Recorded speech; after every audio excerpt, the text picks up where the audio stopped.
আসসালামু আলাইকুম। Welcome to competitive exam preparation YouTube channel. সবাইকে স্বাগতম জানাচ্ছি নতুন একটি ভিডিওতে।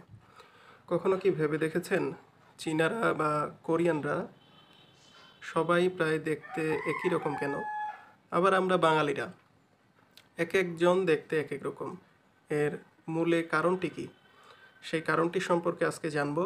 আজকে বাঙালির আত্মপরিচয় সম্পর্কে জানবো, আপনার আমার পরিচয় সম্পর্কে জানবো, অস্তিত্ব সম্পর্কে জানবো, কোত্থেকে আমরা আসলাম আর আমাদের পরিচয় বা কী। তাহলে আসুন শুরু করা যাক। আজকে বাঙালি জাতির পরিচয় সম্পর্কে জানবো। বাঙালি জাতি,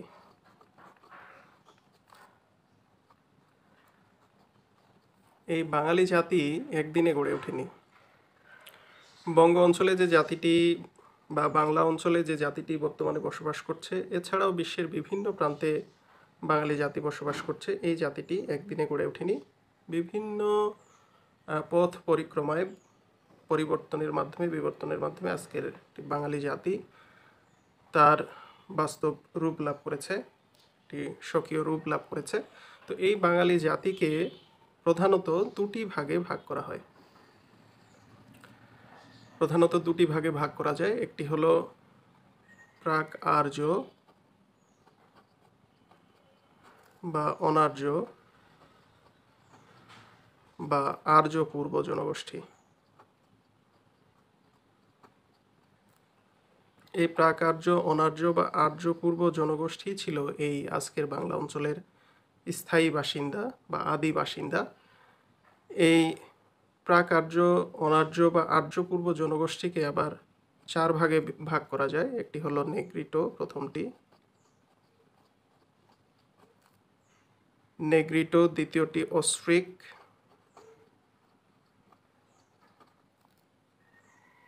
তৃতীয়টি দ্রাবিড়, চতুর্থটি ভটচিনীয় বা মঙ্গোলীয়।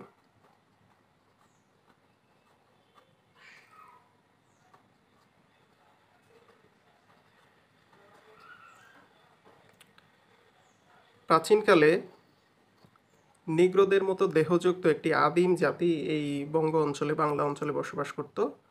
এই জাতিটিকে বলা হতো নেগ্রিটো। এদের জনগোষ্ঠীকে নিগ্রোদের মতো দেহযুক্ত ছিল। এরা মূলত আফ্রিকা থেকে এসেছিল। আফ্রিকা ছিল এদের আদি বাসস্থান। নেগ্রিটোর পরে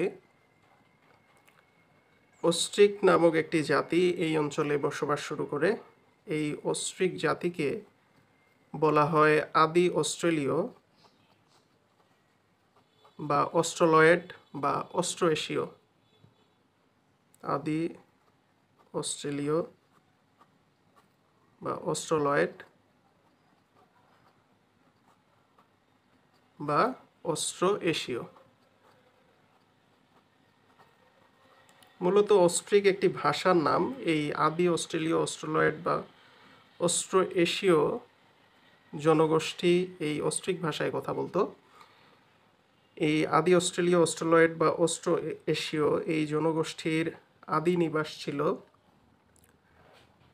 দক্ষিণ পূর্ব এশিয়া, অর্থাৎ আজকের যে ইন্দোচীন অঞ্চল, ইন্দোচীন থেকে অস্ট্রেলিয়া পর্যন্ত এদের আদি নিবাস ছিল।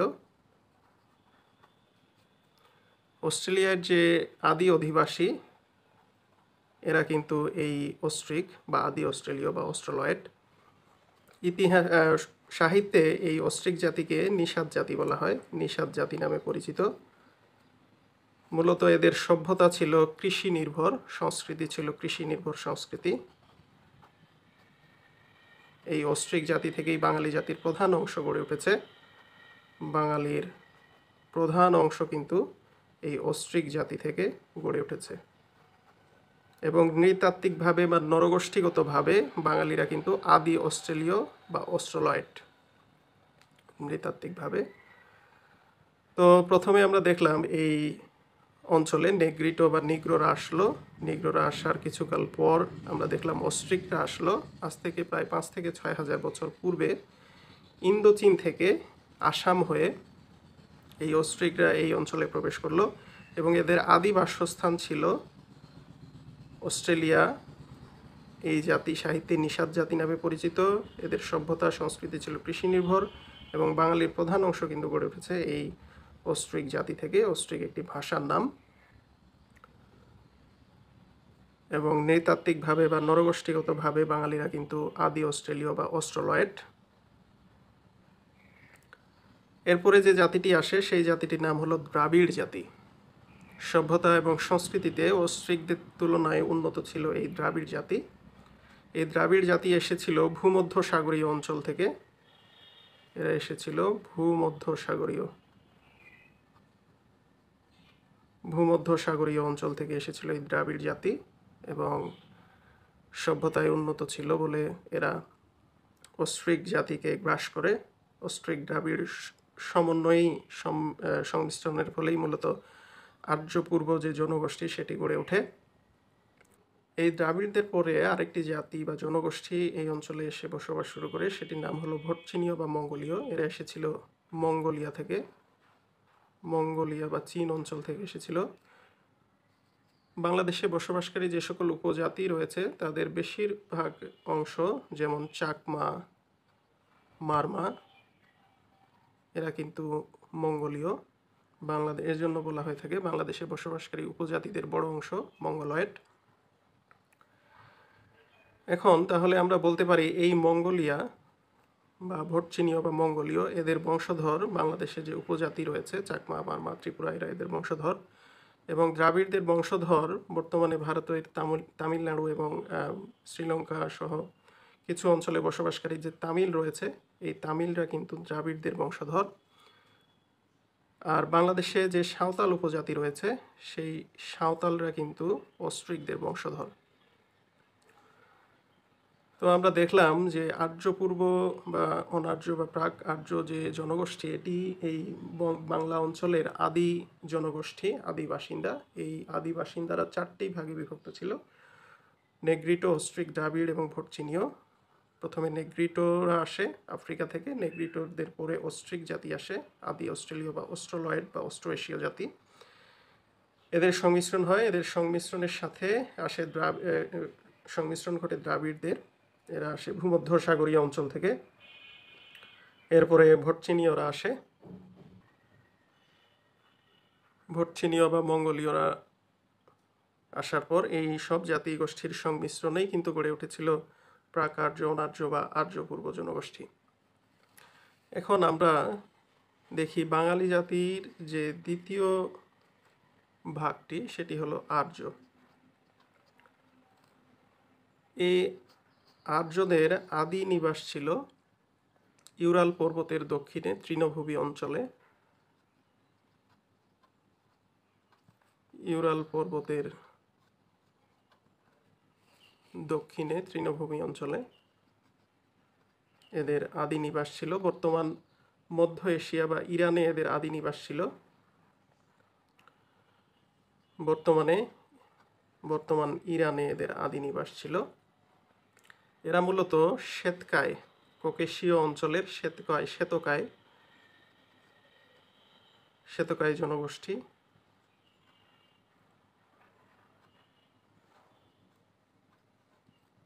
অর্থাৎ এদের গায়ের রং সাদা।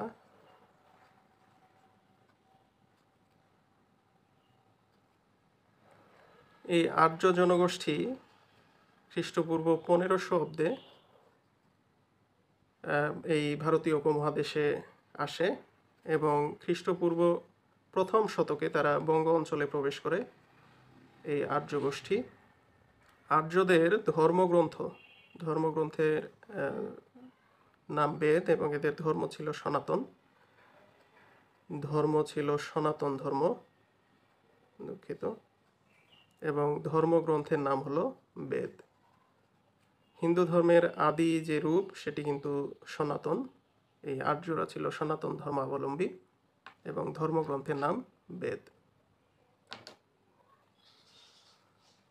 তো এই যে আর্য পূর্ব জনগোষ্ঠী নেগ্রিটো, অস্ট্রিক, দ্রাবিড়, ভটচিনীয়, এদের সংমিশ্রণের সাথে সংমিশ্রণ ঘটে আর্য নামক জনগোষ্ঠীর। এই আর্য জনগোষ্ঠীর আদি নিবাস ছিল ককেশীয় অঞ্চলে, ইউরাল পর্বতের দক্ষিণে তৃণভূমি অঞ্চলে। বর্তমান মধ্য এশিয়া বা ইরানে এদের আদি নিবাস ছিল। এরা খ্রিস্টপূর্ব 1500 অব্দে ভারতে প্রবেশ করে এবং খ্রিস্টপূর্ব প্রথম শতকে এরা বাংলায় আসে বা বঙ্গে আসে। এদের ধর্ম ছিল সনাতন এবং ধর্মগ্রন্থের নাম বেদ। তো এই প্রাক আর্য এবং আর্য জনগোষ্ঠীর সংমিশ্রণ ঘটল। আর্য এবং প্রাক আর্য জনগোষ্ঠীর এই সংমিশ্রণের সাথে পরবর্তীতে আরবীয় অঞ্চল থেকে ইসলাম প্রচারের জন্য এই ভারতীয় উপমহাদেশে আসে ইসলাম ধর্মাবলম্বী অনেক শাসক। এই শাসকরা এই দেশে এসে তাদের বসতি স্থাপন করে এবং তাদের সাম্রাজ্য বিস্তার করে। যেমন মুঘল সাম্রাজ্য আমরা জানি, মুঘল, তারপরে সুলতানগণ, সুলতানি শাসন প্রতিষ্ঠিত হয়েছিল এই অঞ্চলে। মুঘল সুলতান এবং নবাব সবাই ছিল ইসলাম ধর্মাবলম্বী, নবাবী শাসন প্রতিষ্ঠিত হয়েছিল। এরা মূলত আরবীয় অঞ্চল থেকে এসেছিল, তুরস্ক থেকে শুরু করে মধ্য এশিয়া, ইরান, তুরস্ক, সৌদি, আফগানিস্তান থেকে এসেছিল এরা। তো এই যে আর্য এবং আর্য পূর্ব জনগোষ্ঠীর সংমিশ্রণের সাথে এই মুসলমান জনগোষ্ঠীর, ইসলাম ধর্মাবলম্বী জনগোষ্ঠীর সংমিশ্রণ ঘটল এবং এদের পরে ইউরোপীয় অঞ্চল থেকে ব্রিটিশরা, প্রথমে এসেছিল পর্তুগিজ, ব্রিটিশরা এদেশে এসে বসতি স্থাপন করেছিল। তো এই যে পরবর্তীতে দেখা গেল পর্তুগিজ, ব্রিটিশ এদের সংমিশ্রণ ঘটলো এবং পরবর্তীকালে ভারতীয় উপমহাদেশ স্বাধীন হওয়ার পর পাকিস্তানিরাও কিন্তু এই বাংলাদেশ অঞ্চলকে শাসন করেছিল। সো এই যে নানামুখী সংমিশ্রণ, বিভিন্ন ধরনের সংমিশ্রণেই কিন্তু আজকের যে বাঙালি জাতি, সেই জাতিটি গড়ে উঠেছে। অর্থাৎ বিভিন্ন জাতির রক্তের যে ধারা, সেই ধারা কিন্তু আমাদের ধমনীতে প্রবাহমান। সুতরাং বলা হয়ে থাকে বাঙালি একটি সংকর জাতি। বিভিন্ন জাতিগোষ্ঠীর সংমিশ্রণেই কিন্তু আজকের বাঙালি জাতি। এই জন্যই আমরা বাঙালিরা এক একজন দেখতে এক এক রকম। আমরা কোনো জাতিগোষ্ঠী থেকে বা নৃগোষ্ঠী থেকে গড়ে উঠিনি। আমরা বিভিন্ন জাতিগোষ্ঠী বা নৃগোষ্ঠীর সমন্বয়েই আমরা গড়ে উঠেছি। আমাদের আজকের এই বাস্তব রূপ দাঁড়িয়েছে। সো বাঙালি একটি সংকর জাতি। তো এই ছিল আমাদের আজকের আলোচনা। ভালো থাকবেন সবাই। ভিডিওটি ভালো লাগলে অবশ্যই চ্যানেলটি সাবস্ক্রাইব করবেন এবং পাশে থাকা বেল আইকনটি বাজিয়ে রাখবেন। দেখা হবে নতুন কোনো ভিডিওতে। Till then, good bye.